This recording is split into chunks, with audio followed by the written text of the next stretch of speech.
My sound has been off this entire time, hasn't it? All right. Well, it's not a stream of mine unless there's something going on. So, um, hi again.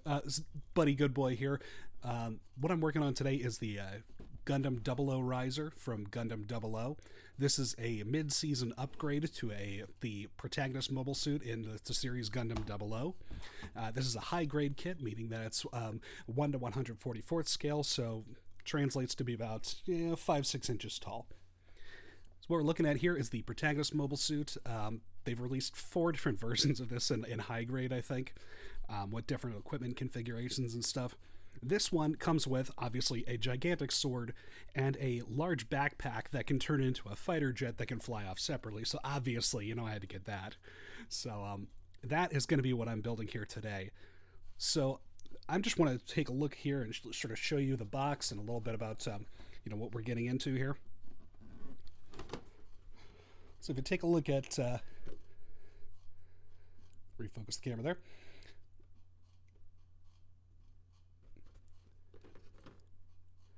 Yeah, what we're looking at here is it's got a gigantic sword that comes with a beam effect part that overlaps over the sword to kind of give it a charged up with energy look. So I think that's pretty cool. Comes with 2 katars that also will merge together into a shield. Two smaller swords. These are physical swords here that also have beam effects that come with them. And on the back here, this is the O-Riser. So it winds up becoming these little attachments on the back here, but can also be displayed separately. So I got this mostly because I like all of the options that it comes with. It's very cool, and you can do a lot of different stuff with it. So let's open this thing up and sort of show you what we have inside. I've actually opened this up already. Just sort of go through it. It comes with a manual here. This is going to be what I'm using to actually tell what all these pieces do. So we've got a couple of color pages in here. You take a look at that. It sort of tells you more about what comes in it and what you can do with it. Some of the backstory, but that's in Japanese. Hi everybody in the chat. My friend Sven Lab suggested you stop by. Thanks. Thank you for Sven Lab for suggesting that you stop by. I'm glad to see you here. So we've got some very detailed instructions in here. You don't have to read Japanese to be able to understand them. It helps, but it's not necessary at all. I've done, like 100 plus of these model kits, and I've never had to read any of the words in it. It's pretty self-explanatory. So basically what I'm going to do today is I'm going to try to build as much of the 00 Gundam itself as possible. That's this piece right here, the Gundam itself, the 00 Riser, and the weapons that it comes with. Those are probably going to take another session to do. But I'm going to try and get the main mobile suit done as much as possible today. So what we are looking at in the box, we've got, I think, 7 runners that come with this. All of the parts you have to clip out, and you have to sand off the remaining runner pieces on them. So we've got an A runner here that's multicolored. We've got red, yellow, gray, and some transparent parts on there. B runner comes in completely white. This is most of the body of the mobile suit right here. C runner's in blue. This is the chest and shoulder parts. We've got a multicolored D runner here. This is that GN Sword 3 I was mentioning, that big saber right here, plus all of the effect parts for the other swords. So the green part here, that's the sword itself. These are the energy parts that go over the top of it, and different hardware that attaches onto it. So E runner, more sword parts. And starting here, runner OA is multicolored. That has a stand built right into it, so I'm going to be starting with that so I have something to put everything onto. And this is going to be the O-Riser parts. This is the fighter plane that turns into a backpack.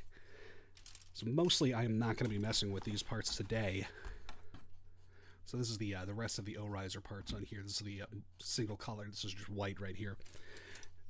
We have stickers, which I'm not going to be using. I just don't really like stickers. I don't like how they look on the suit. But some of these ones, like these ones right here that have sort of a power symbol on them, those go underneath the clear plastic parts, and those tend to look pretty good, I think. So I may wind up putting those on later. The rest of these are color correcting stickers, which I tend not to bother with. If I'm going to correct the colors, I'm going to do it myself with paint. And the last pieces that we have in here are poly caps. So these are a different material here. I believe that these are, you know what, I actually have no idea what kind of plastic this is. I think PETG, whereas everything else in here is polystyrene. But these are more of a rubbery material, but these are the joints that hold everything together. So they wind up having a little bit of friction on them, so these things can actually be articulated and hold their poses. So I'm going to put everything back in the box here real quick. And let me show you one other tool that I'm going to be using today. This is a runner stand right here. Kind of hard to see right there, but it unfolds. You can store all the runners on here so you can keep them in order and be able to tell what's what. So I'm going to be using that to store everything that I'm using here today. Toss the instructions over there. Combine the box back into there. Let's keep it minimal. A runner. B runner. And these are inevitably going to fall down off of the stand that I'm using, but that's life. So when you hear a crash and me going, oh crap, that's what that is.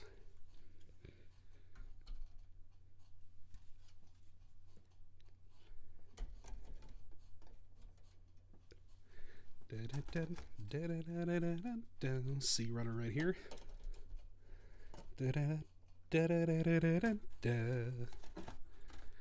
D runner, and this is going to be probably the last one that I use today. So most of the 00 Gundam itself is going to be on the A, B, and C runners. So that's going to be what we're focusing on. And these, I'm going to cut the stand out, but other than that, I'm going to leave these in the box for right now. If we get to the 00 riser itself laser, then we'll go ahead and do that. So I've got two different kinds of nippers that I'm going to use on this thing to cut them out from the runner. This is a single-bladed side cutter. I tend to prefer single blades on these instead of two blades because you get cut from one end. It doesn't pinch the plastic as you're cutting it. It just cuts straight through, so it leaves less of a mark on the plastic. So we go ahead and cut this part off of the runner right here.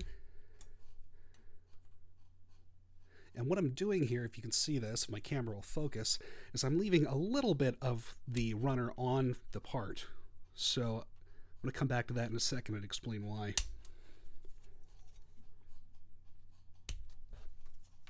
Okay, one part cut out. I'm going to do my best to remember to keep this on camera. This is my first time streaming these, so bear with me.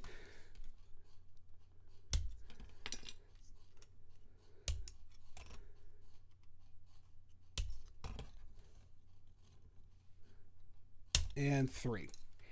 Okay. We'll put that runner back in the box. And let's take a look at what we actually got here right now. So if you take a look at some of these pieces, let me get up close to the camera so you can see this better. If you take a look at it, there's a pretty big chunk of plastic still left on there from the runner. So I would ordinarily just cut that off, but dark plastic especially tends to get stress marks on it pretty easily. Like, take a look at the end of this right here.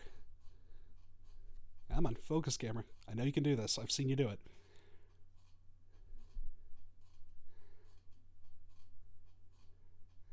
You may not be able to see it, but that white spot that had on there, where my thumb is pointing right there, that is a stress mark that's on the end of this little piece that's remaining on here, the nub.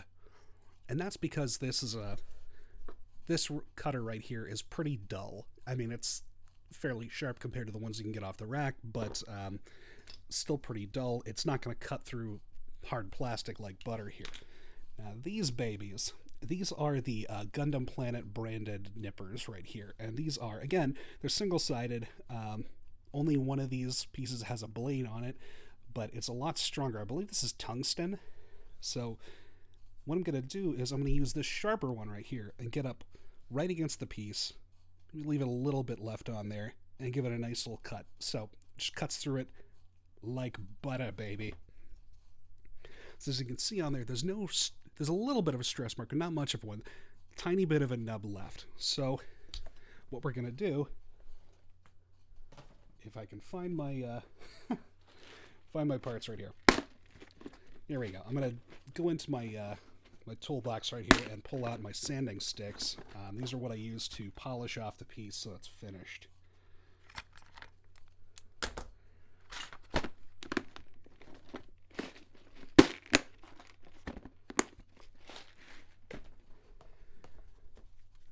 So I've got three main ones that I use right here. So the company that I've been using for their sanding sticks actually just went out of business. So yeah, I'm gonna find out a new source for these, but it doesn't matter. Any kind of sanding equipment is the same. So this is a medium grit. This one's a fine grit, and this little doohickey right here, I actually just started using. This is a glass nail file right here. So these I actually got off of in the nail aisle at a convenience store. So these will actually finish it off and give it a really nice buff and polish at the end. So I'm going to save this for last. I may not even wind up needing it. A lot of times what you can do is you file down a nub on there and you can just scrape it with your thumbnail a little bit, and that'll really do the trick. So that's kind of all you need. But it's always good to have a tool for the job, just in case you do need it.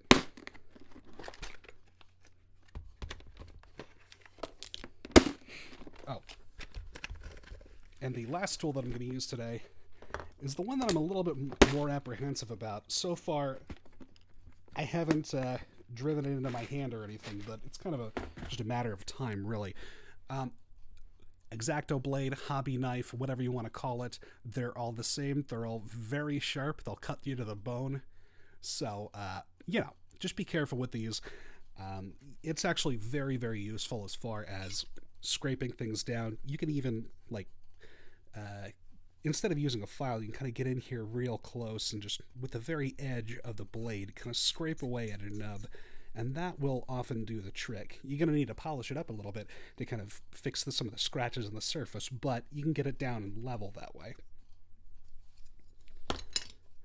So I'm going to just leave this right here where I'm not going to stab myself with it. So I'm going to start off with that little nub right there, right in the middle. Right there, in case you can't see it. Autofocus, you're killing me. Okay. So, what I'm going to do is I'm just going to go ahead and sand this down, moving in one direction. So, sand, sand, sand. Okay, when you take a look at what we got right here, it's been sanded down level. There's a lot of dust left on here, so I'm going to go ahead and scrape that off with my thumbnail, or at least what's left of it. I bite my nails. Don't do that. It's not useful in this hobby. Okay. So what we have is a level surface. It's a little scratched up right now because of the grit of the sandpaper, but that's perfectly fine. That's when you go in with your fine quality sanding stick. And you can do this with sandpaper or files or really anything. It doesn't matter. The only thing that matters is that it does the job. So there we go. That is a little less obvious. The nub itself is definitely gone. The scratch marks need a little bit more buffing out right here. At this point, that's all you're doing is just buffing. And so for my final polish, I'm just going to pull out my glass file right here. If you take a look at this, you can kind of see the grit on it.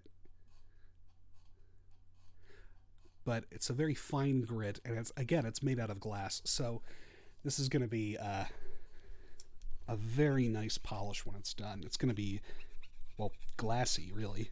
Because these are designed for finishing off the polish on nails.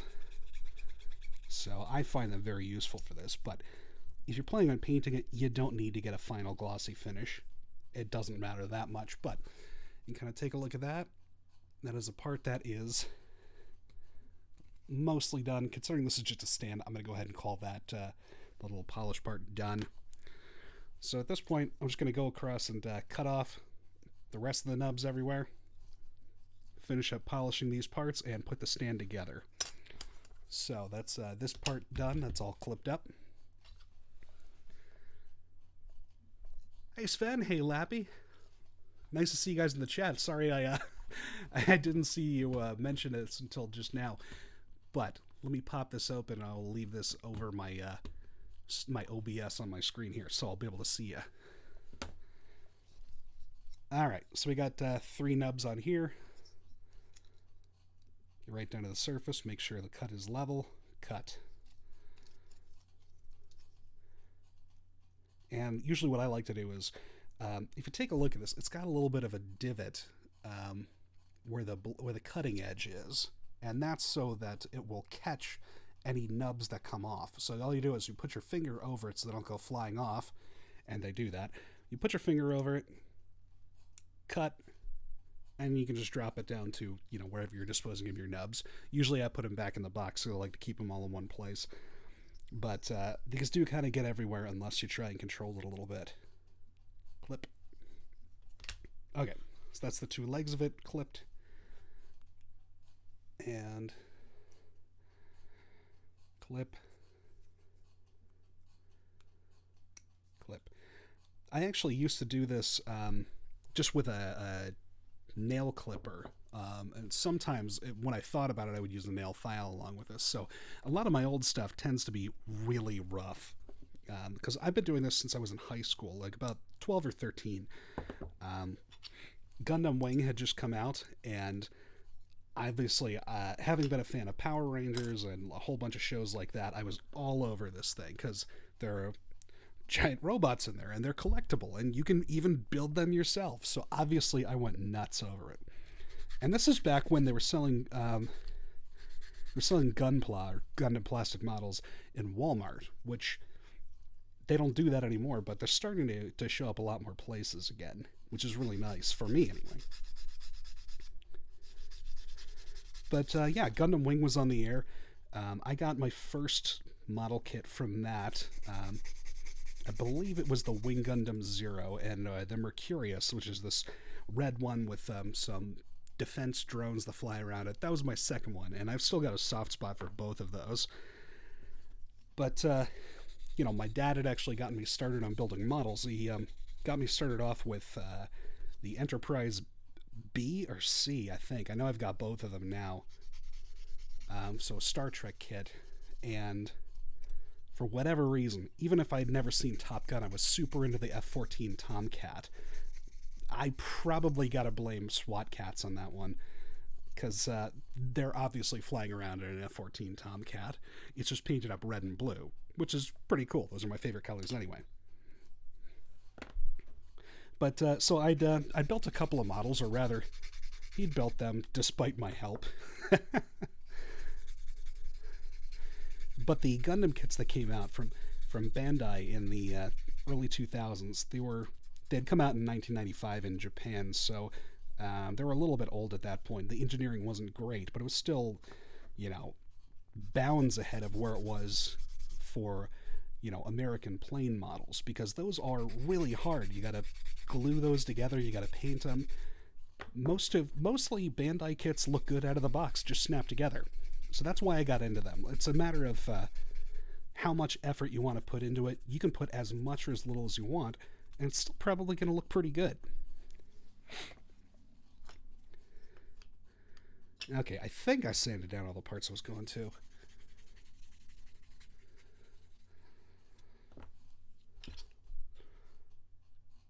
And if I didn't, I can always go back and do it again. So I'm just going to assemble this. These 2 legs snap together like that. Like that, I said. Go together. Like that. And this just goes right here. So the 3mm peg up at the top here, that's a standard peg size for Gundams. They tend to have holes on them, either in joints or on their backpacks, or underneath their legs, that these can clip into. So this stand will actually work for a lot of different Gundam models in a lot of different ways. So I believe they included it for the fighter plane that comes with it, but you don't necessarily need it just for that. So I'm going to leave this off to the side here. As I finish parts, I'm going to assemble them and then put them onto the stand right here. So I'll just, I'll be able to see them and have them in one place. All right, where does the instructions go? I'm going to clear off my workspace real quick. What I usually do is I will open up my instruction book and leave it open underneath the parts that I'm making, just so that I can make sure I have all the right parts in the right place. So I'm going to go ahead and get started with the legs section so that I can actually plug them into this stand here. Unless it'll, ruin the whole thing and, like, upset the balance or whatever, but let's worry about that when we come to it. Oh, Sven, yeah, these are epic, but I think you'd be able to put one together well. I mean, like I said, these are designed to be as approachable as possible, because Bandai likes money. So making it approachable and easy for people to get into is sort of their whole bag. So I wouldn't worry about it too much. If you want to check one out, there's some that are, $10 or something. You buy a simple $10 set of hobby equipment to go with it and make these things, and you're good to go. I think it's actually like a pretty easy thing to get into, but then it's kind of like the dark side in Star Wars. Once you start down the dark path, forever will it dominate your destiny. Like I said, I think I've built over 100 of these, so I may have a problem. All right, so I'm going to start down here. So step 9 right here is where we're starting to build the waist section, and that is where the stand clips into. So I'm going to do steps 9 and 10 here.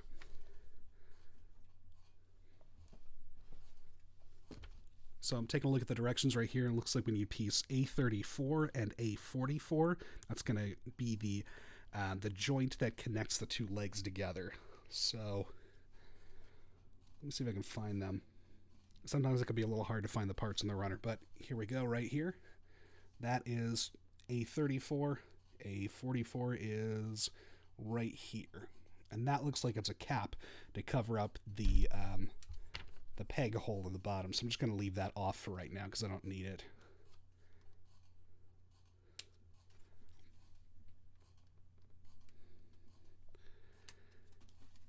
And for pieces like this, which are never going to see the light of day, you can just go ahead and clip these directly. Like, you don't really have to sand them or anything, because even if you paint them, nobody's ever going to see it. So, you don't necessarily have to waste the time.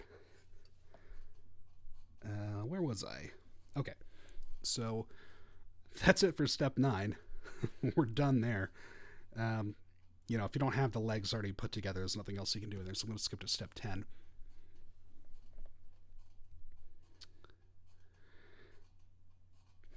See, piece A35. So snip, snip, and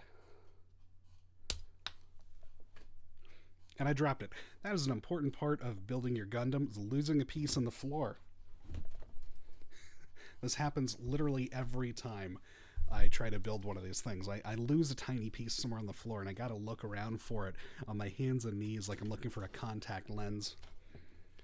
But, that's part of the experience. That's how you know you're really building.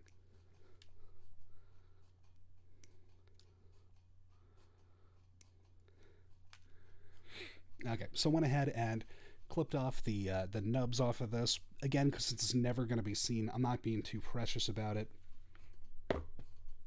So that is piece A35 right there. We also need piece A33 and a poly cap. So let me clip those out. So everybody in the chat, how are you doing today? Oh shit, Boozy Badger is raiding. Hello, my eggplant friends.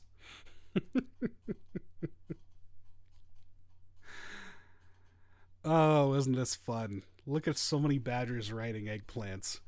Those of you watching this on YouTube after the fact, you're never going to see what I'm seeing, and it's... woot.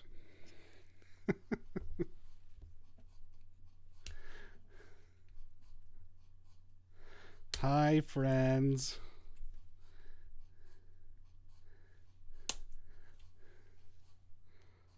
So for those of you just joining us, um, I'm building me a robot. Let me show you real quick. Nope. Hang on, gotta find the cover for it. I'm building this baby right here. It's got a big sword, has a jet plane on its back, and it's a robot. What more could you possibly want? Okay, so there's PC-35 there. A 33, and I also need a polycap, and I have lost those somewhere. Because of course I have.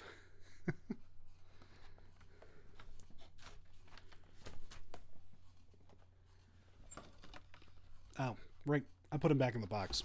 That's the problem. Never do that.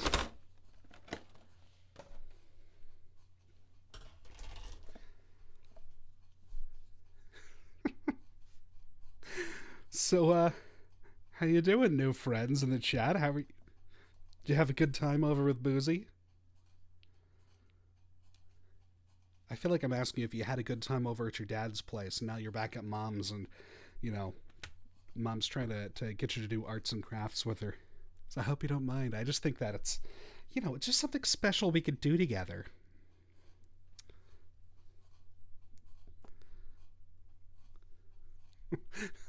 Benny Tiger says we have toilets. Good for you. So do I. I don't have new ones, but...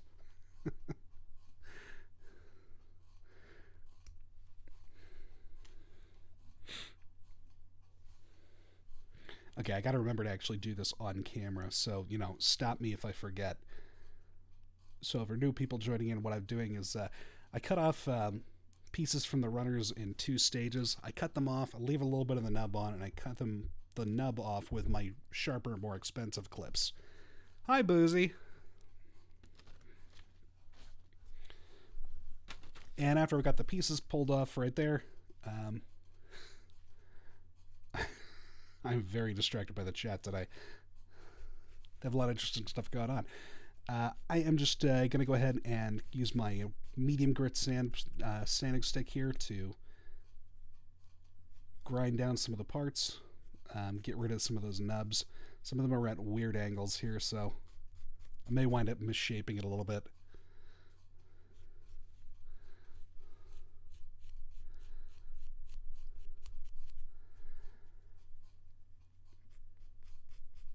I know you can't see it from where you guys are, but you should actually see the way I'm set up with my cameras right now.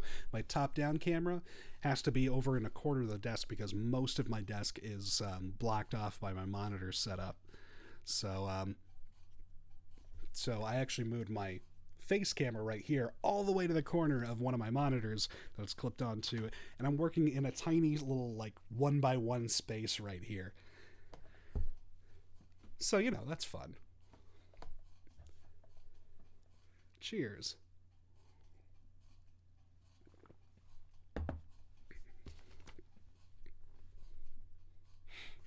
Anyway, once I've filed those down a little bit, I'm going to go in with my glass file and...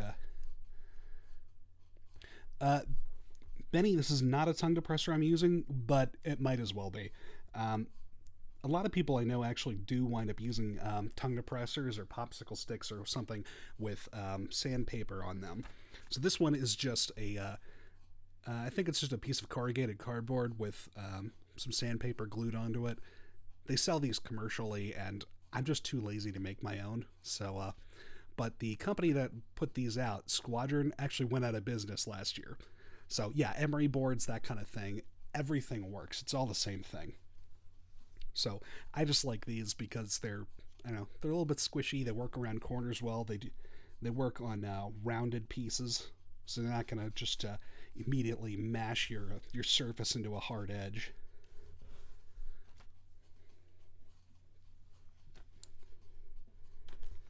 Okay, where was I? Lost my place. Oh, right, okay.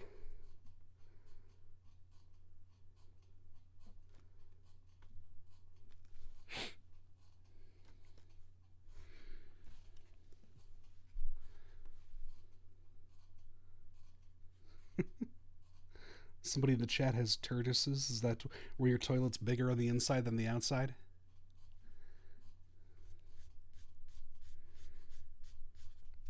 It's better than the other way around. If it's smaller on the inside than it is on the outside, then you're not going to have much capacity.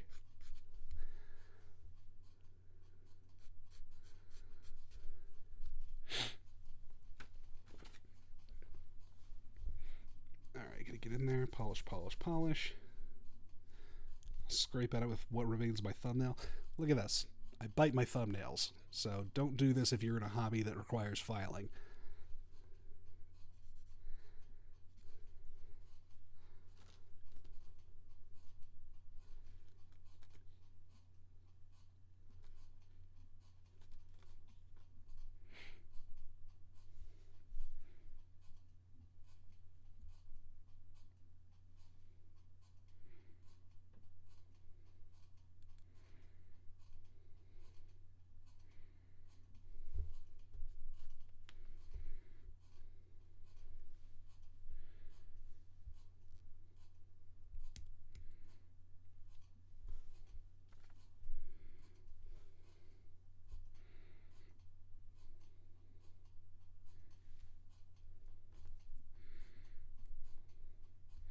Okay, so what we have right here are the pieces that we just put together.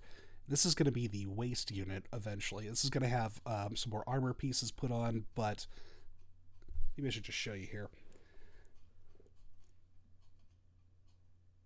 So this little peg right here is what the upper torso is going to connect to.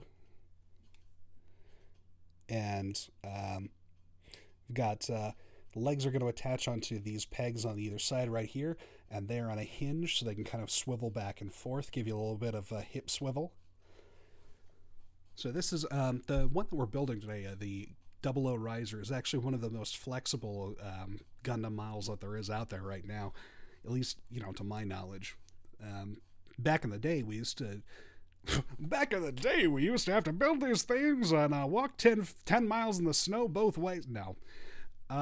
They weren't very good back in the day, so the articulation wound up being like you could move the arm up, you could bend the elbow maybe 45 degrees. Like, this one actually has like a lot of very humanoid poses, which is pretty cool, considering that it is a robot. And, you know, a plastic model that's held together solely by friction. Alright, let's get some pieces thrown on here then. So what we're building right here is going to be the armor that goes onto the hips. So, let me see, A39. Oh, right. That's this big red piece right here. Hard to miss. That's one of the good things about these color-coded kits is that sometimes you can just tell where it is on the runner by what color it is. In this particular case, definitely makes things easier for me.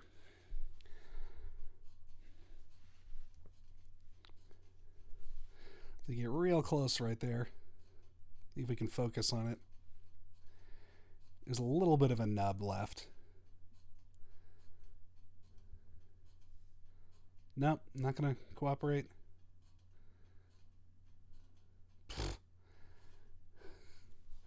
Alright. I'll get you later, autofocus.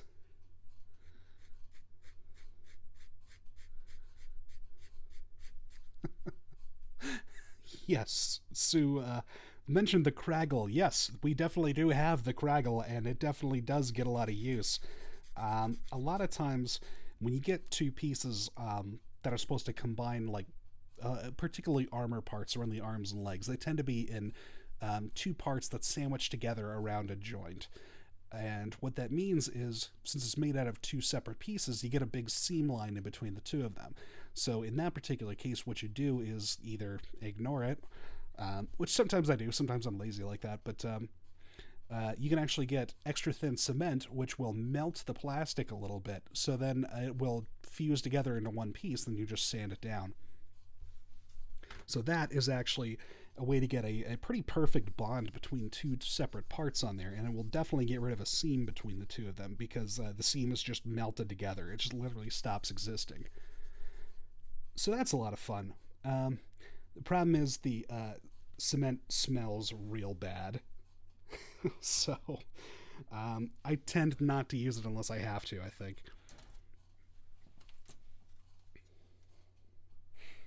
Oh, yeah, and basically pretty much anything in this hobby is either toxic or will get you high. So, you know, careful with that, I guess. A well ventilated area or a respirator are always a good idea when you're working with some of the chemicals in the hobby.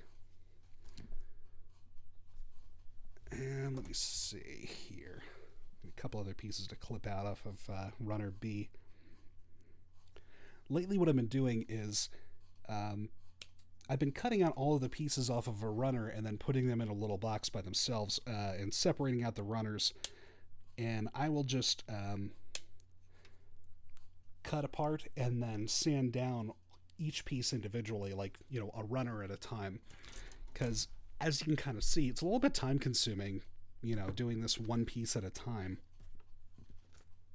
So I basically take the approach of like folding laundry. Like, okay, well, let's do something I can do completely mechanically while watching TV or something. It's how I've gotten a lot through a lot of Star Trek Deep Space Nine. Actually, is I've been watching that while I've been sanding down parts while I'm just sort of half paying attention. Let me see. I need piece A36. Where did that go?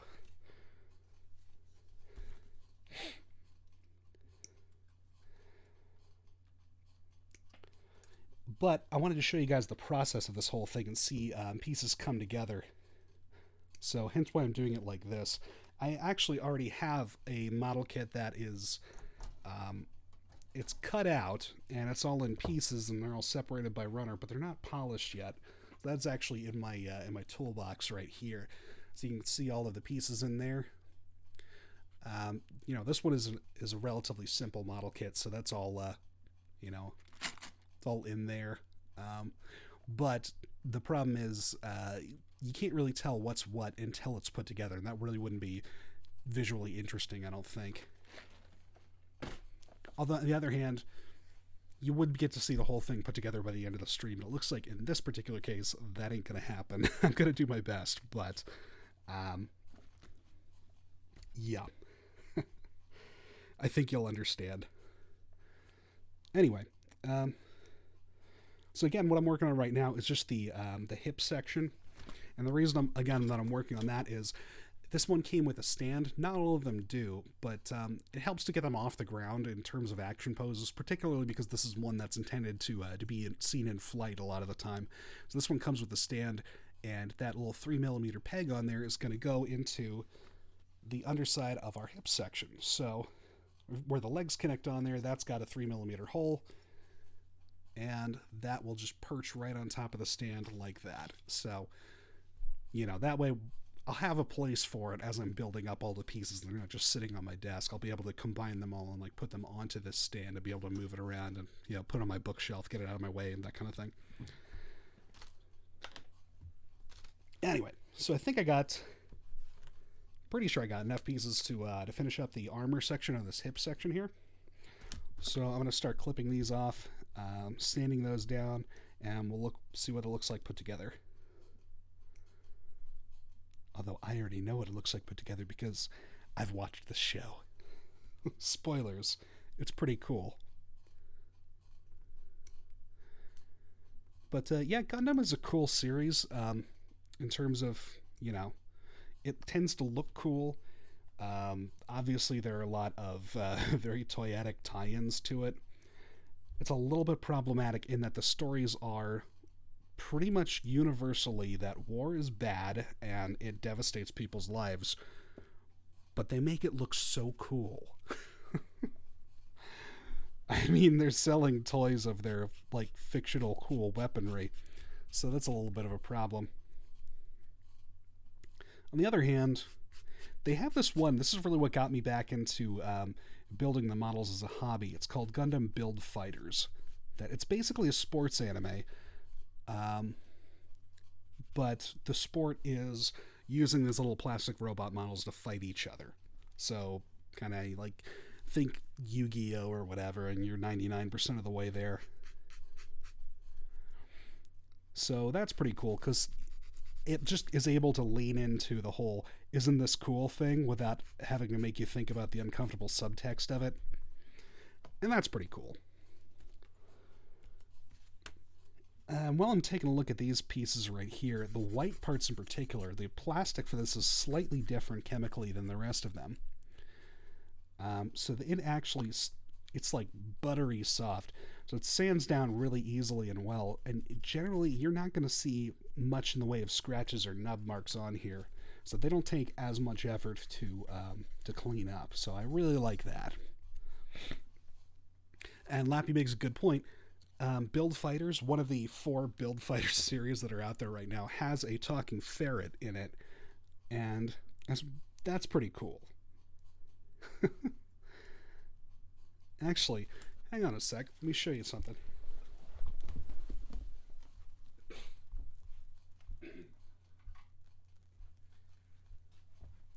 The talking ferret in Gundam Build Divers pilots a modified version of the Grimoire, like this one right here. So his is actually more of a tribute to another mecha series. Which one was it? Armored Walker Votoms.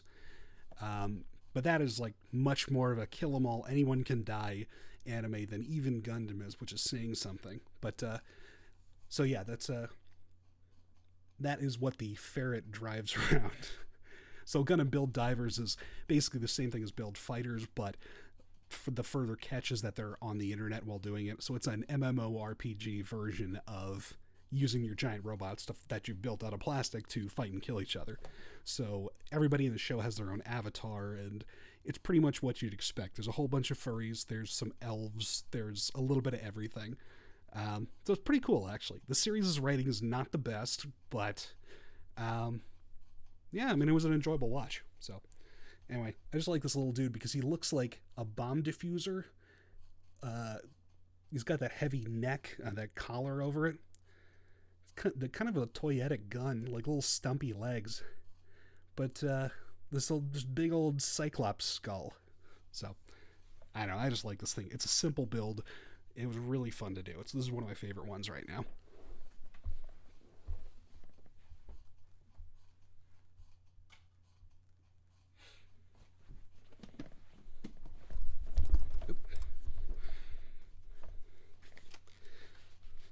Where was I? Ah, yes, Australia. Okay, so I'm not reading these instructions right. Here we go. It's going to clip together the gray tends to be inner frame sections, so like all of the mechanical parts, joints, structural stuff, that's what that tends to be. And white tends to be armor. So I'm just going to go ahead and clip these together here. One more polycap to add on if I can find it. Here we go. This one's sort of a weird shaped one. I don't know that I've seen these before, but it's basically just a little pin with a ball joint on it. And that is going to go just right into the back there. Oh, so I guess this makes sense. I think I understand where this is going. If I can actually get that darn piece in there. There we go. I also have what my doctor calls sausage fingers, so sometimes this can be a little bit of a hard hobby to for me to do. Okay, so we're going back over to our hip joint right here. I'm putting a polycap on the top. That's going to turn the peg into a ball joint. That's where the torso is going to hook onto later. That'll give it more angular motion. It'll be able to move around in a circle rather than just on a peg. And where'd it go? Did I have this on backwards? Yes. Okay. I had this piece on backwards. So the front skirt armor right here, the crotch plate, I guess, is going to hook on to the little hole in the front. So that's what this ball joint is going to go for. So let me see if I can just go in, darn you. Nobody clip that.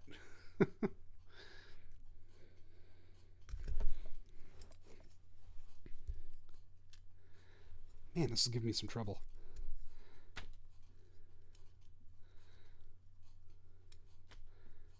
Okay, sometimes you just got to take it apart and redo it, so.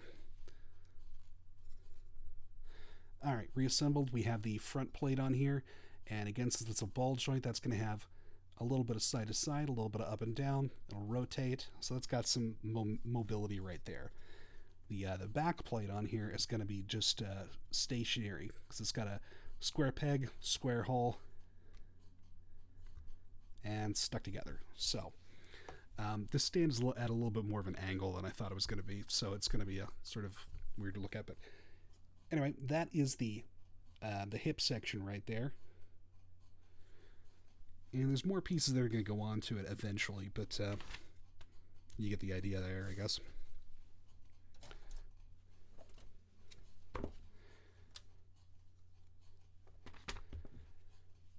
And I'm going to go ahead and finish this part off by putting on the side skirt pieces. So Gundam tends to be designed like samurai armor. All of the joints tend to be covered by plate armor. So if you ever take a look at old samurai armor and you see one that's they basically got effectively armored skirts on over their hips, so they can still have mobility, but they're also covered in case they get stabbed or shot at or something. So Gundam tends to use skirting to cover up the joints of its midsection on there. So we got a front skirt, rear skirt, and I'm working on the side skirts right now. A handful of them don't use that, and those tend to be either like specialty one-off mobile suits. Like some of them tend to the more they stray from the standard design, the more they're either going to be just an evil mook mobile suit or like a boss of the week kind of thing. So this particular one is a hero mobile suit, the main protagonist in particular. So those tend to follow some pretty strict visual guidelines. This one is a lot more angular and pointy and sharp than a lot of protagonist ones, but it still follows the color scheme of red, blue, and yellow, and a lot of white.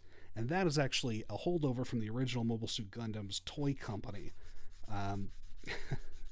Originally, the first Gundam was going to be just white and gray, and it was going to be a lot more like military planes and just unflashy. And the toy company that was sponsoring the whole thing said that no, you're gonna have to give us something we can actually sell to kids. They want bright and colorful. And Yoshiyuki Tomino and his terrible depression was all like, yeah, okay, fine, but the story is going to be about the horrors of war. But they wound up giving in on the design of the original Gundam and making it a lot more flashy and sellable to kids, so that they could get the Zaku, which is the Mook, like the enemy grunt mobile suit from the first series, to basically be like a walking tank.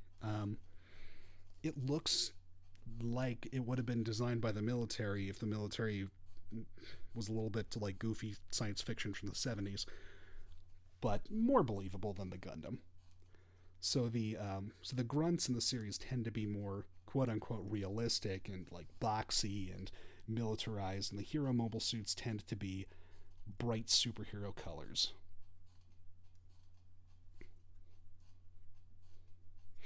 Alright, so it's the torso done here. Well, the hip section of the torso anyway. Where are we? Section 11, or step 11 right here. Oops. And I think I said at the beginning of the stream, there's going to come a point when I knock over all of my runners off of the stand. I just did that, so it's officially me building a Gundam.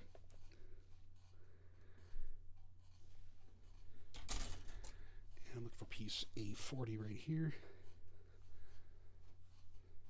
Clip. Clip. And clip.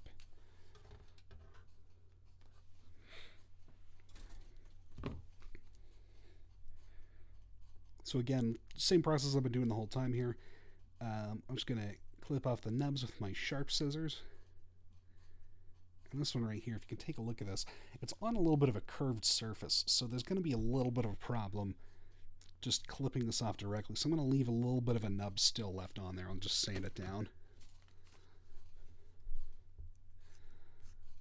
And just using a, sort of a rounded motion on here. I don't want to flatten down the side of this thing because I like all the proportions that it comes with, so I'm not going to mess with them too much.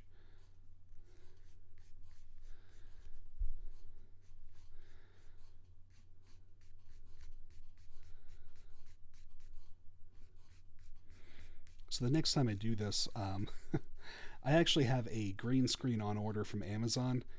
So I was expecting that to be here by now, actually. I was supposed to come in earlier today, but hasn't come in yet. So what I'm going to do is set up a green screen behind me, cut out the whole background so there'll be less of, my shelves of robots, my printer over in the back here.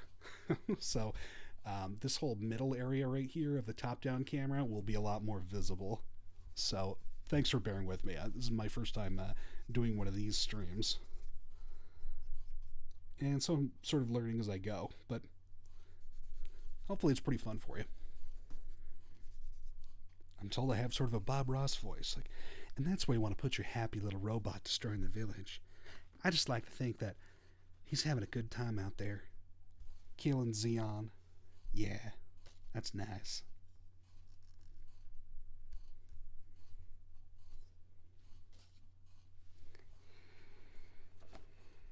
What did I leave off on? Here we go.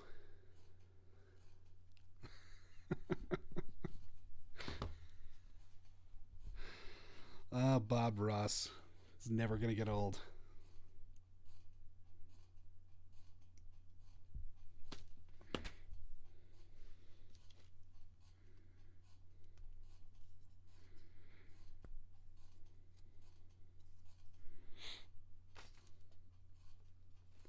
Okay, so this piece right here, this section is going to be done. This is going to connect the upper torso, like the chest and the arms and the head, to the legs. So I'm going to have to start building limbs at this point. So I'm going to take a quick bio break. Give me about 5 minutes. I'll be right back. I think we'll go till about 6 if you guys are still interested. So stick around. I'll be back in, let's say, 5 minutes. Go get yourself a glass of milk or an orange.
Well, that was definitely 5 minutes, not longer or shorter anyway.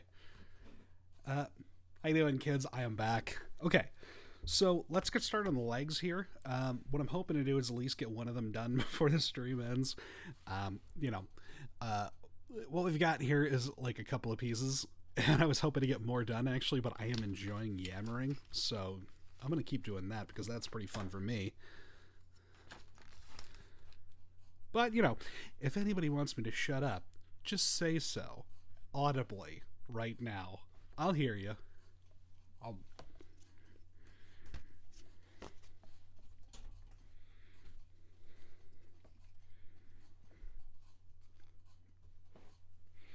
Okay, so part of this step right here is we're going to have to cut out some parts that are going to sandwich together over a joint, which is one of the things I was mentioning earlier. So if you remember, what I said was a lot of times when you have two parts sandwiched together, you wind up having to fuse the seam with some kind of either super glue that usually works, or with extra thin cement. In this particular case, I'm not going to do that, and the reason is that I've lost my place. The reason is this is actually going to be right over a moving joint, and that's going to be difficult to do if I want to disassemble it and paint it later. So when I'm building these things, a lot of times what I'll do is I will figure out what it is I want to do with the model kit itself. In this particular case, I think I'm probably going to want to paint it. I have an airbrush kit that I really want to get some use out of, justify the cost of it. And in this particular case, I think I'm going to, if I fuse this joint at all, it's going to be after I paint it. So let me just get rid of these nubs right here, and let me show you what I'm talking about.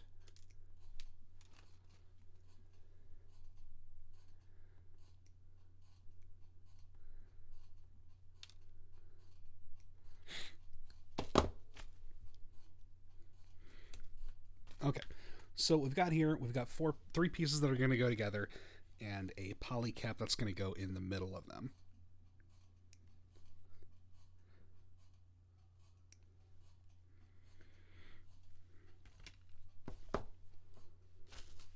So according to the instructions, if I'm reading this right, this poly cap right here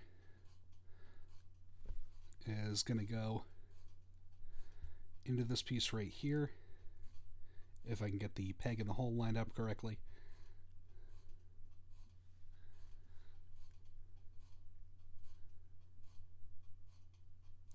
You hear that? That's the pensive sound of me trying to get it lined up. That's the sound of suspense, baby.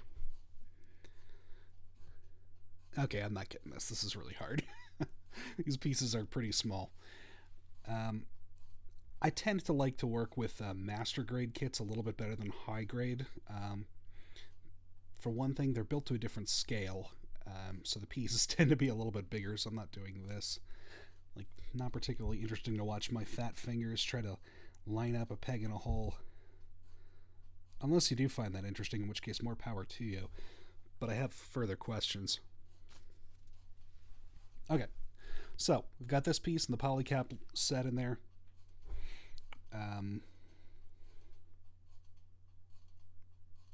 Oh, that's right, I'm missing one. That's why that didn't look right.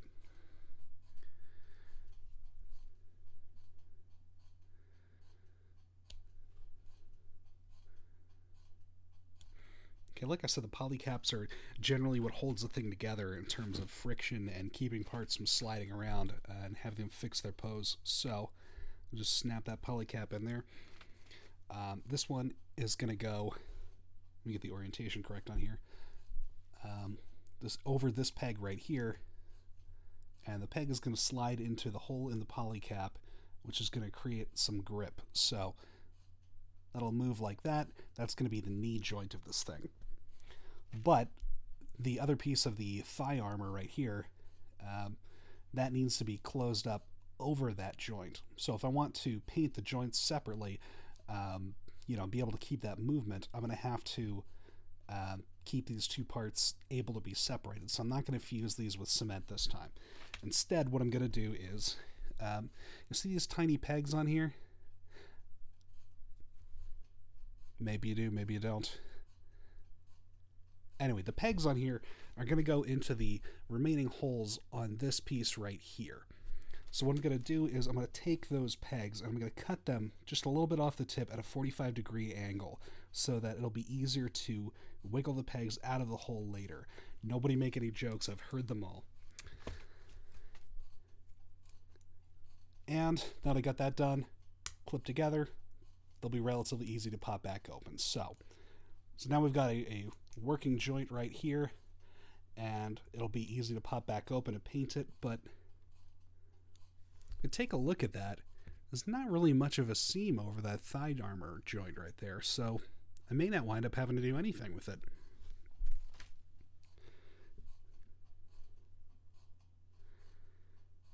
Let's see, I lost my place. Where was I? Okay, step 7 right here.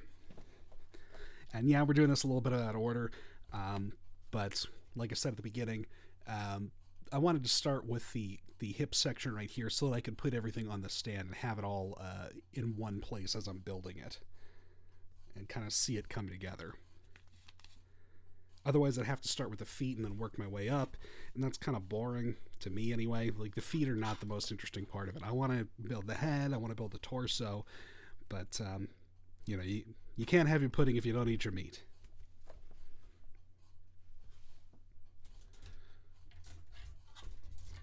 Okay, now we're getting into the part that kind of separates master grades from high grades. This piece is a high grade kit right here. So the legs on here, that's going to be 2 each of these. So these will snap together and form the calves and lower legs.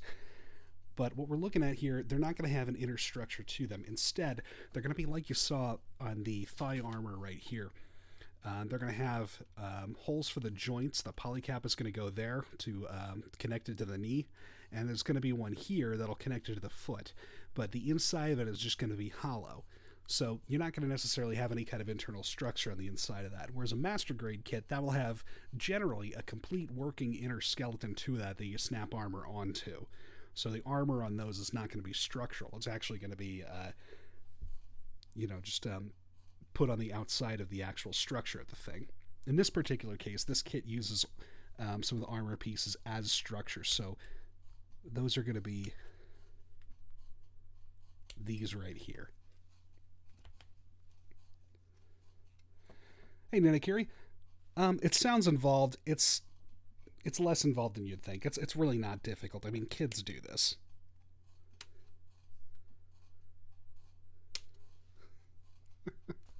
I mean, that's something I gotta remind myself periodically, is because, like, I think these are really cool. I get, like, super involved in trying to make these look the best that I can, but you gotta remember, like, this is a toy made for kids, for a show for babies, and it's great fun, don't get me wrong, but you can't take it too seriously, or, you'll drive yourself crazy.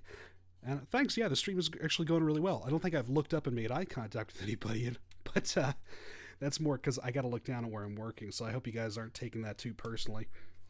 But yeah, I'm really enjoying the stream so far. This is great having somebody to talk to while I'm doing this. And honestly, I think this is the most words I've strung together all week anyway. You got me started in a subject that I like, so that was your first mistake. You should never have done that.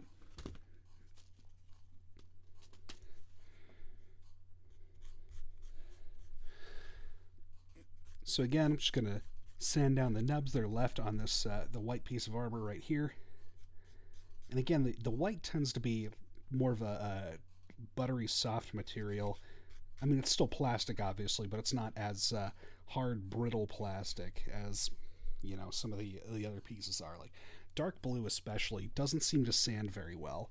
For whatever reason. I mean, it gets stress marks like nobody's business from when you're cutting out the pieces off the runners.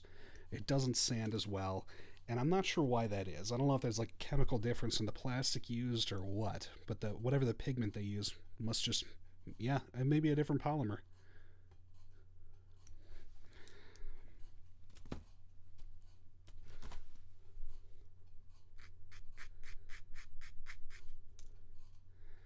Okay. And there's a little bit of a nub right at the top of this round part right here. So we'll try to sand around the curve rather than flatten it out. So you can kind of keep the curve that they have on here. And I lost where the other nub was, so either I already took care of it or... there we go.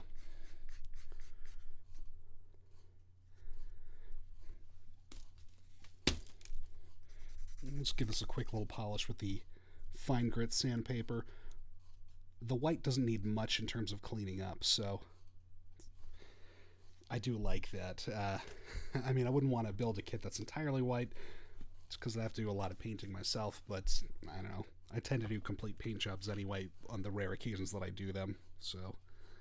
I actually have only one kit that I've finished completely painting. Others I've done little spot checks and stuff, but the one that I have completed actually wound up being part hand painted with a brush and part with an airbrush, because I started painting it and it took forever, and then I thought, you know what, screw it, I'd rather just pay the money and be able to airbrush it whenever I want. So once I did that, it actually got a lot quicker and easier to paint things. But, you know, this has been the season of COVID, so motivation and time have been wildly variable. I actually do have a piece that I'm painting right now that is, well, hopefully it'll turn out pretty good. It's part way done, but this little kit right here, the Gym 3 Beam Master, it is one of my favorite mass-produced mobile suits in Gundam, the Gym 3, with some extra equipment and special stuff to make it a hero mobile suit. And I think it's pretty cool, but the color scheme is terrible. Out of the box, it looks like Velveeta. So that orange just not turn out well in plastic form. So I'm painting it up in my own custom color scheme, and hopefully that turns out pretty good.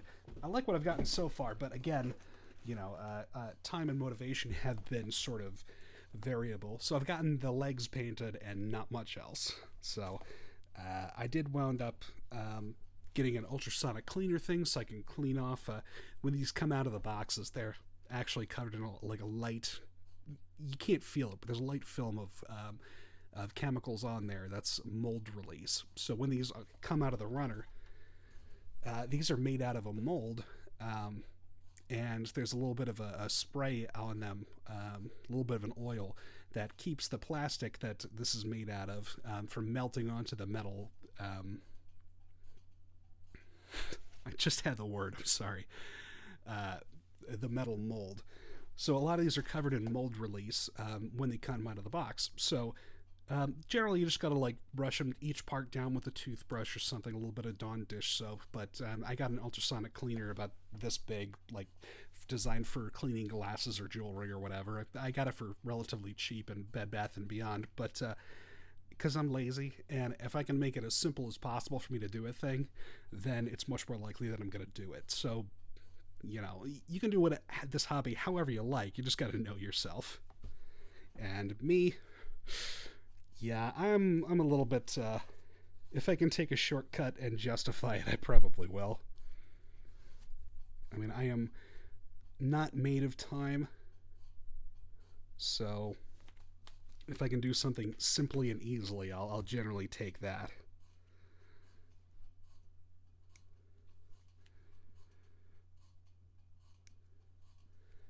Unfortunately, that means that I'm kind of a sucker for gadgets. So if I find something that's, oh, this is the new way to do things, it's going to be so cool, I tend to be a little bit of a sucker for that. So I do have a couple of things that I have bought that I will never use.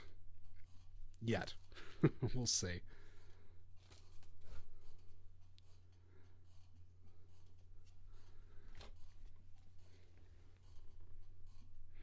And like I said earlier, if you're planning on taking some of these pieces apart, it's a good idea to cut some of the pegs that hold them together just a little bit off the tip at a 45-degree angle. That makes them a little easier to pry apart without breaking the pegs off. So I've got the two halves of this right here. I've got my poly cap that needs to go in between them, as well as the front ankle guard right here. So that's all the pieces that I need to be able to sandwich these together. So I'm going to go ahead and do that. And boop. So ordinarily, you would see a big seam line running down the middle of this thing. And you do here, but they actually did something smart with the design of this thing. If we can see it, hold it still right there. So if you see that, there's a little bit of a divot where the two parts join, and that's actually a design element to this. So it's supposed to look like there are multiple armor segments that stick together. So in this case, it means that I don't have to merge these pieces together with plastic cement, which is great. That saves me a lot of time. And so we've got the thigh right here, we've got the calf right here, and just going to connect them to the polycap in here. So we've got the knee joint is actually built into the middle of the calf, excuse me, built in the middle of the calf armor right here. But that's removable, it's separable, all of these pieces can wind up coming apart relatively easy for painting. So I'm pretty happy with the way this part is coming out. I think that we've got just a couple more pieces. We've got the foot itself to build and the armor that goes around the thigh, and then we'll be able to snap this onto the rest of the armor right here.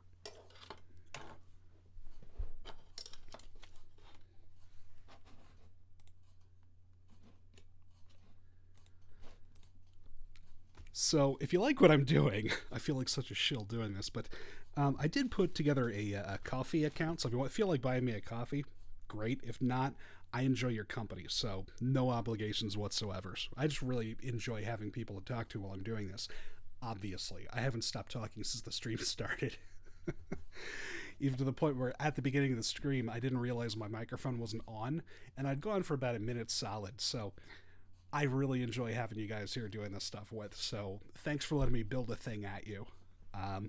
But, you know, the link is down in my description, so feel free to drop by that or don't. I'm on Twitter. Talk to me anytime. I hope I'm approachable. I love to meet new people. So, anyway. Where was I? Right. Building thigh armor.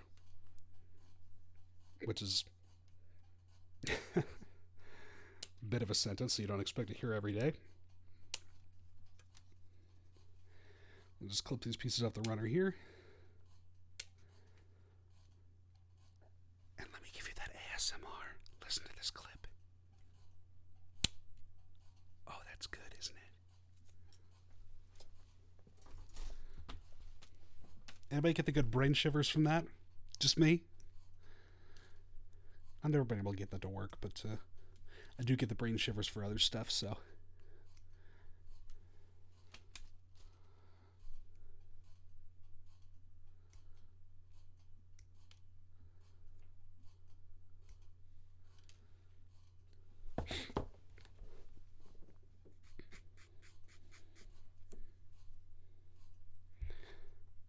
And sometimes, if there aren't stress marks on here, obviously, and the nubs are pretty small, and you cut them close to the surface, you can actually lose them in the surface of the white pieces like this, and that's not a bad thing. But I tend to be pretty thorough in cleaning these up because I like these to be ready to paint.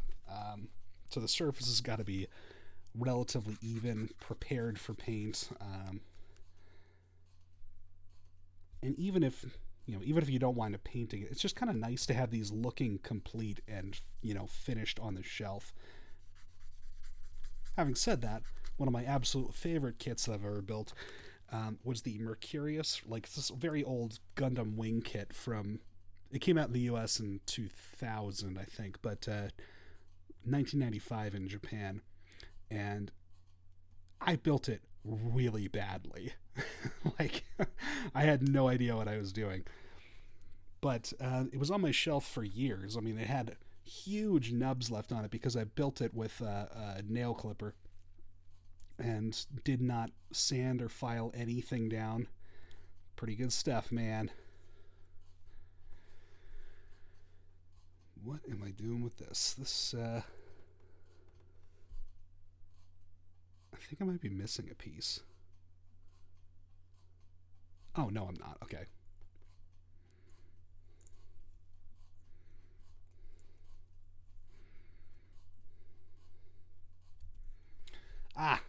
I had the pieces on backwards. See this long, narrow part right here, the gap in there? It's supposed to go around this gray part on the front of the thigh. So, again, that's going to happen basically every time I build something, is I will put some of the pieces on backwards and have to disassemble it and redo it. So that just makes it official.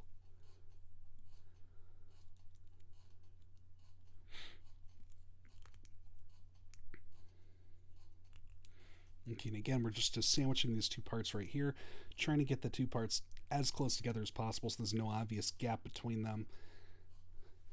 Now, again, whoever designed this kit actually did a pretty good job. They left a little bit of a divot in between the two parts, so it looks like a natural armor separation rather than two parts of the model kit being made out of separate parts. And it's a subtle but important difference on there. Like, you can tell when a piece was meant to look like it was separate pieces and when it's not. So this is coming together pretty well, I think. I really like the way this kit was designed, and like, look at that. You got a huge range of motion on that joint right there. So, you get a joint here and a joint here. So, double jointed, and the armor doesn't get in its own way. Like, I mean, even look at this. The calf armor is designed so that it curves around the thigh. It can fold all the way up. It's crazy. Not that you would necessarily need to do that. I mean, no human being would pose like that. And despite the fact these are robots, posing them like human beings is generally the best thing to do because they just look weird otherwise. But it's cool that you can. Okay, so we got last couple of pieces of armor on here to build. We're going to build a foot, and then we're going to see how much time we have left.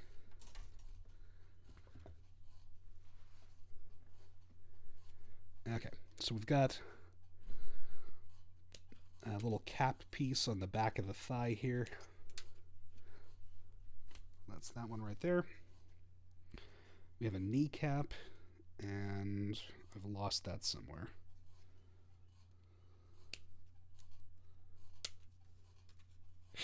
Hi, Tiller. Thank you so much for following, man. It's good to see you. I hope you're enjoying this. Okay, so we got our kneecap right there.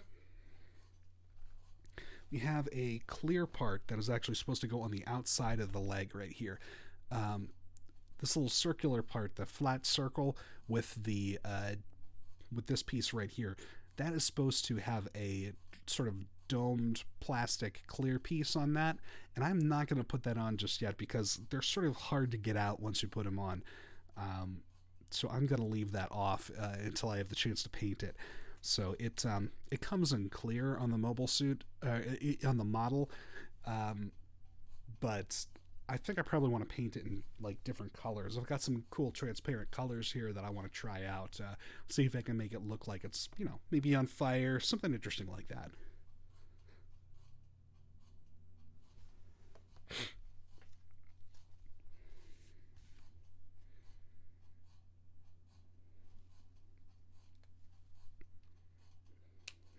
And got a piece of the foot right here.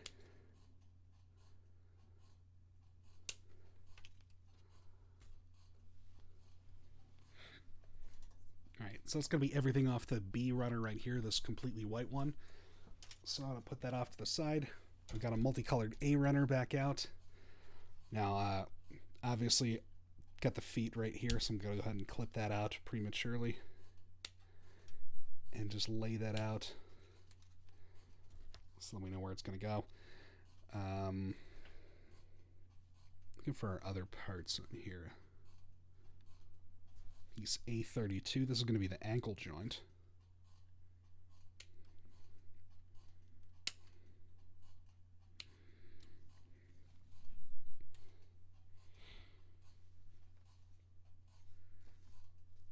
And those three pieces, this red one, the gray ankle joint, and the white top of the foot here, that's going to be it for the feet. Very simple construction. I'm just going to put in a poly cap there so that the ball joint on the ball joint on the ankle has something to latch onto. There we go. I'll leave that off to the side right here. And the last thing that I think we need is the pieces to join the thigh onto the hip armor. So that is a simple two-piece sandwich construction right here. If I can find them on the runner.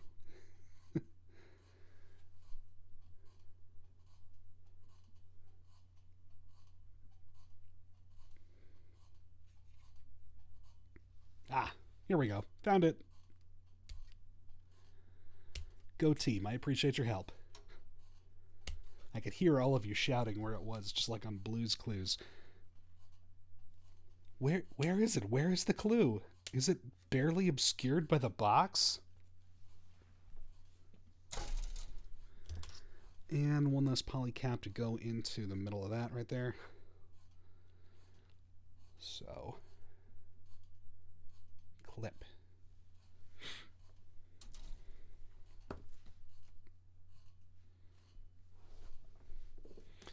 All right, at this point, we're just we've got all the pieces cut out that are going to finish off the leg. So it's just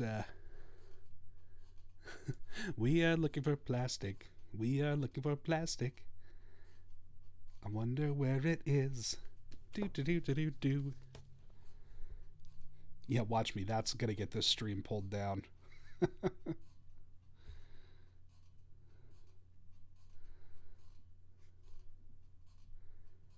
Oh, right. Okay. There's that nub. And the rest of this looks pretty clean. So I'm just going to file down the spot where that one nub was. Pop it onto the back of the thigh.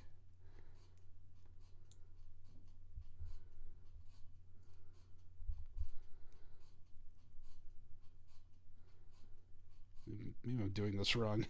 Hang on a sec. Let me look at the instructions again.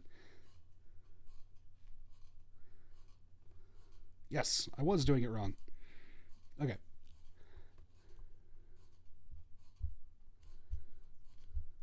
That's why it pays to read the directions. So, yeah, I also ask for directions on the road. I use GPS. I'm not one of these. I'm not proud.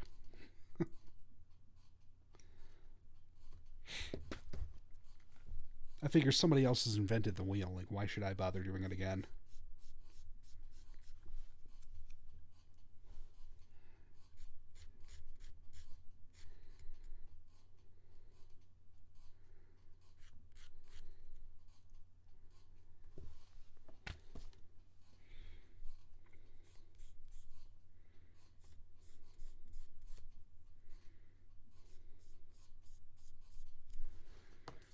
Alright, and that's the kneecap right here. So luckily they made it simple. The two pegs that this connects onto are different sizes, so the orientation of it is something even I can't screw up. So, that's it. That thigh is done, or that calf is done, excuse me. And that's pretty cool. I like the way they designed this. The kneecap actually separates out from the rest of the calf armor. So when it's bent, it doesn't look like you've got this weird exposed joint.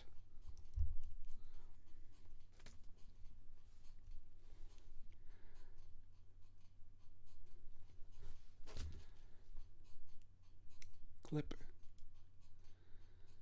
And clip. For the record, I don't talk to myself the entire time I'm building if I'm just by myself. But you guys just make it so easy. You're such good listeners.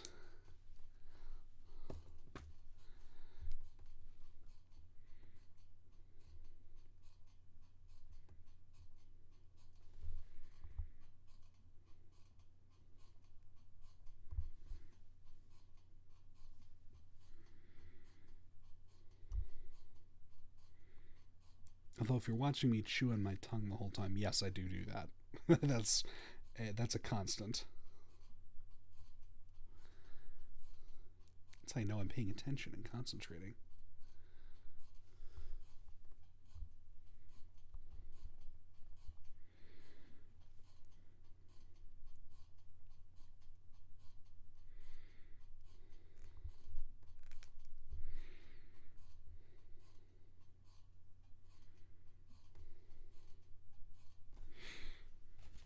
Okay, and if you look at this piece right here, maybe you can't see it, but there is a pretty bad join up at the top where the two pieces come together.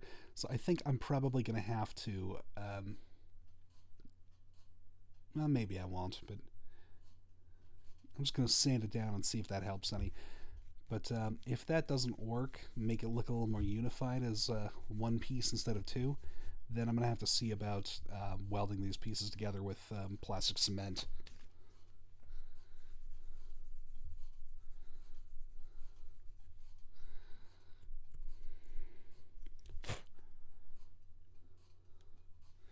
So one trick you can use is run your fingernail over it, and if it stops or catches on anything, then you know you've got a little bit of a gap between the two parts. So at that point, you either got to fill it in with putty or sand it a little bit. You just know that it's uneven. In this particular case, I'm going to keep sanding and see what happens. Because I hate using putty. It's just such a mess. So uncivilized. And if you take a look at this right here, the circle, and come on, autofocus, you're going to be the death of me.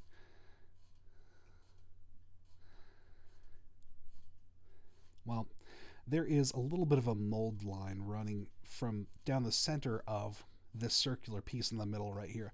Now, this is actually one part, so it's not a matter of fusing the joint or anything. It's just a matter of a little bit of extra plastic being up on the top of this. Must have leaked out between the two mold pieces. So simple fix for that. You just take the edge of your hobby knife and just kind of gently scrape at it, and eventually that'll level itself out. So you can also sand it. I just like doing this because, you know, I already paid for the hobby knife, so why not use it? You're basically just shaving a little bit and trying not to dig down into the piece.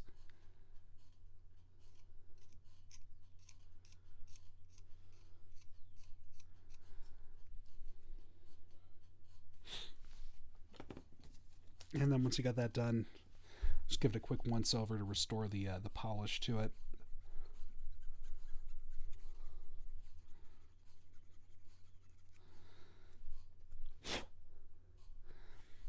Again, run your nail over it and see if it catches on anything. That way you know you're done. All right, so we've got our connector piece on here, our little hip. Plug that into the thigh. We've got our feet left to finish, but otherwise our leg is done. Take a look at that. That's beautiful.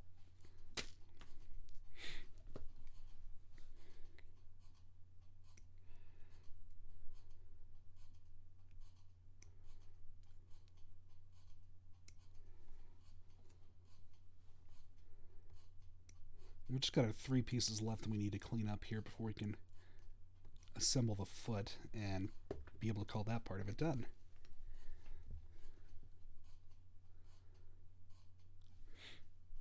Okay, what I was saying a second ago about a mold line on, or a mold release line on here, this piece, the ankle joint, has this too. It's pretty pronounced on this. Let me cut off this nub here so I can show you.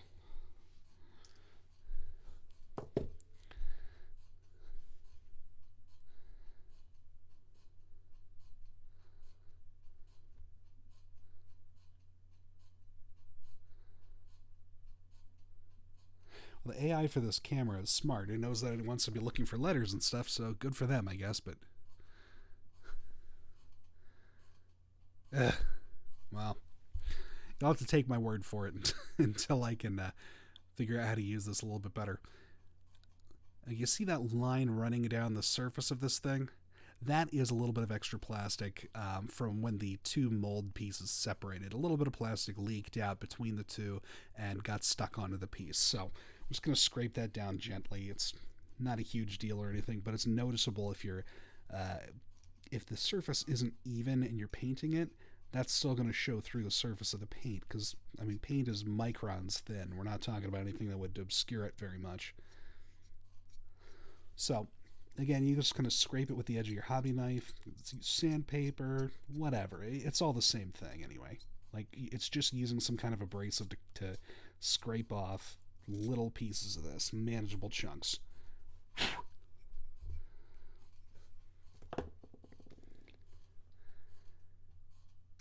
But you don't have to be this anal retentive about it. I am, but that's, that's me. You don't have to be me. The thing I like best about this hobby is that you can put as much or as little in this as you want. I mean, I know folks who just get really simple kits. They put them together in about an hour, and they're like really happy with it. More power to them. I like that. Like, it should be fun. And for me, like, nitpicking the little things like this is fun. This is why I do it. I mean, it's not like I'm trying to make myself miserable over here. Because if I didn't think it was fun, I wouldn't be doing it, would I? Well, I do practice law, so, but not in my spare time.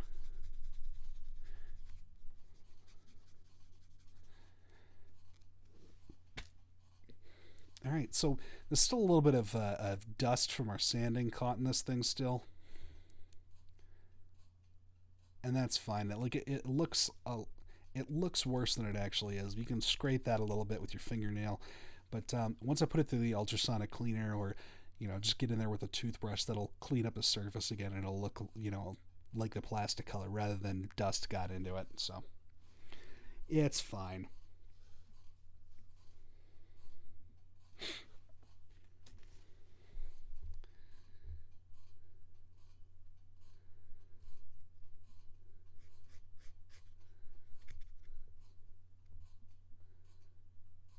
Oh, that was easy. Huh. Nubs in this one aren't bad at all. Barely visible. So like I said, the darker the color is, the more saturated the color, the more the stress marks in the plastic tend to show. Red is a pretty bad offender usually. Like, you can always tell when you've stressed the plastic when you're cutting it out. So a lot of people, what they'll do instead of using clippers is they'll just cut at it gently with a hobby knife and scrape it down more and more, and I'm too impatient for that. I'd rather just deal with cleaning it up.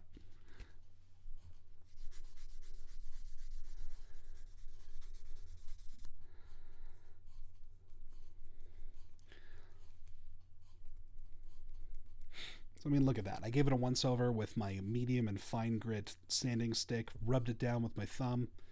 You can't tell anything was ever there. There's a little bit of a dust on it still, but again, that'll come off. Uh, Sometimes the dust gets caught in the mold release or in the oil from your fingers. So giving it just a good wash when you're done with it is not necessarily a bad idea. It'll definitely come out looking cleaner.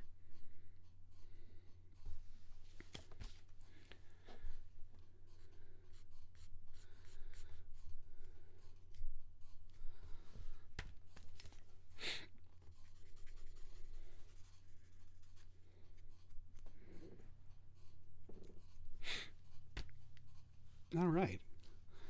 So, where are my directions on this? Okay, so the polycap goes on the underside of the white upper part of the foot.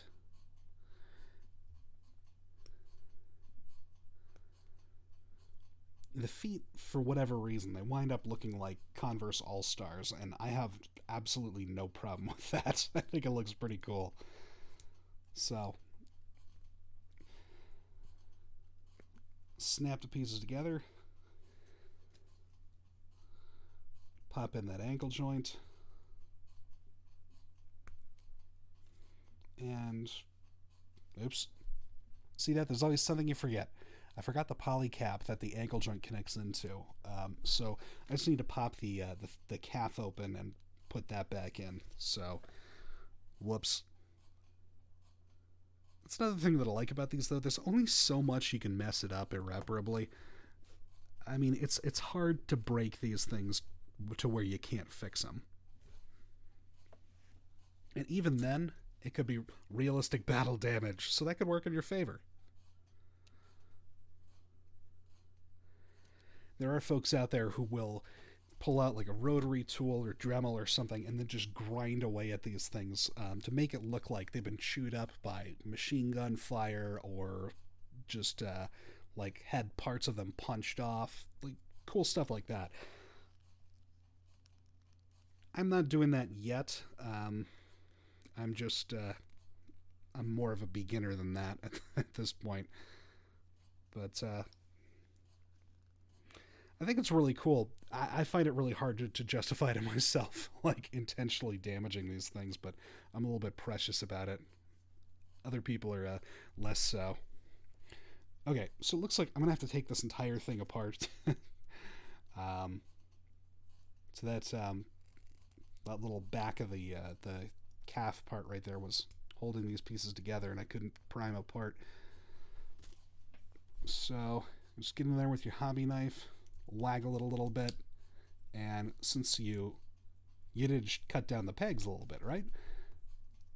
That makes it a little easier for these to come apart. So pop the polycap in, put that front ankle guard back in because that fell apart, and pop this all back onto the leg. Sandwich the two pieces together until you get a good pop. And I'm just going to put the back of the calf armor back on. Pop the foot into the polycap. And take a look at this. This is actually pretty cool. You get a lot of range of mobility with this thing. Like, ankle can go from all the way down that way, all the way out this way. You can get the foot down on the ground in just about any darn position you want. So that's pretty cool. A lot of kids have difficulty with the ankles in particular. But, again, like, look at that. This thing is double jointed. So it can get the legs in just about any position you could possibly want. And the feet, too. So that's not something that they always do. Anyway, this leg is done. I'm going to pop it back onto the hip armor right here. And we're kind of seeing the shape that this thing is starting to take, which I think is pretty cool. Like, once you're at the point where it's starting to look like something, that, I think, is when it starts to be a real thing. So take a look at that. Look what we made. Let me show you on the camera that doesn't have trouble with autofocus. Look at that, baby. We got ourselves a hip section and a leg. So all we need is, $10, and that's a good Saturday night right there. Yeah, so at this point, this took a little bit longer than I thought it would to get these parts done. But it's getting to be about 5:55 right now, 5:51-ish, that area. I was thinking about, honestly, giving it a break at 6. So I think that I'm going to call it for the night. So thank you guys so much for joining me. I had a really good time. Thanks for letting me build robots at you. I have a lot of fun doing this, and honestly, I have a huge backlog I got to get through, and I need somebody to keep me honest, so I need you guys. So if you want to join me next week, I'm going to try and do this again. Same bat time, same bat channel. I had a great time. Thank you very much.